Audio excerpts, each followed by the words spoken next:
Cette pâtisserie propose du 100% sans gluten à la teste de bûche. Il y a 12 ans, ma maman est devenue intolérante au gluten et ça m'a fait mal au cœur le jour de l'anniversaire de mon fils, qu'on soit tous à table, tous en train de manger le gâteau sauf elle. Donc moi j'ai dit hors de question. À table, tout le monde a sa part. C'est un moment de partage, c'est un moment de convivialité où on échange, on se retrouve en famille ou entre amis. Donc j'y connaissais rien moi à la pâtisserie. J'ai appris les bases de la pâtisserie traditionnelle pour mieux l'imiter et la transformer en pâtisserie sans gluten. Avec ce challenge, pas de différence de goût et que ce soit meilleur parce que moins sucré. Au bout d'un moment, mon père m'a dit avec toutes tes recettes, tu vas nous ouvrir une boutique. Coralie ouvre donc sa pâtisserie il y a tout juste un an. Moi ici, c'est 100% sans gluten. Je propose aussi du sans lactose et puis il y a du sans œuf, il y a du sans sucre. L'avantage, c'est que tous ces gâteaux-là, si vous n'êtes pas intolérant, ça ne vous empêche pas de les manger, de vous régaler. Les gens, quand ils viennent et qu'ils goûtent pour la première fois, surtout les non-intolérants, les personnes qui n'ont aucun souci, ils nous disent « mais en fait, on s'en fiche du sans gluten puisqu'on ne le sent pas ».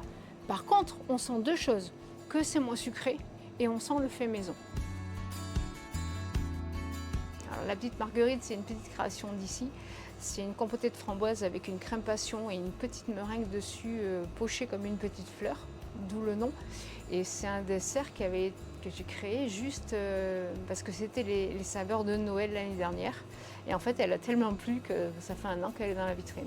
La pâtissière propose aussi du pain sans gluten, mais pas seulement. En fait, je m'ennuie vite, donc en parallèle où j'apprenais la pâtisserie pour la transformer en sans gluten, je me suis aussi formée en cake designer, et du moins auto-formée, parce que c'est pareil, j'ai tout fait toute seule. Et aujourd'hui, ce que j'aime faire, c'est personnaliser tous les gâteaux. Et comme les challenges ne lui font pas peur, Coralie a participé et a remporté le challenge du club d'entreprise Débat. J'ai eu la chance, je ne sais pas si on peut dire la chance de gagner ce concours. Et ce que ça m'a apporté derrière, effectivement, c'est la mise en lumière et c'est la possibilité de mettre en place un accompagnement. Parce qu'il y a aussi, j'ai gagné aussi un accompagnement pour le projet à venir, parce que Dessinement un gâteau sans gluten ne s'arrêtera pas à cette boutique. Le but, c'est un jour de pouvoir franchiser ou vendre le concept, mais en attendant, il faut que ma boutique fasse 4 fois celle-là.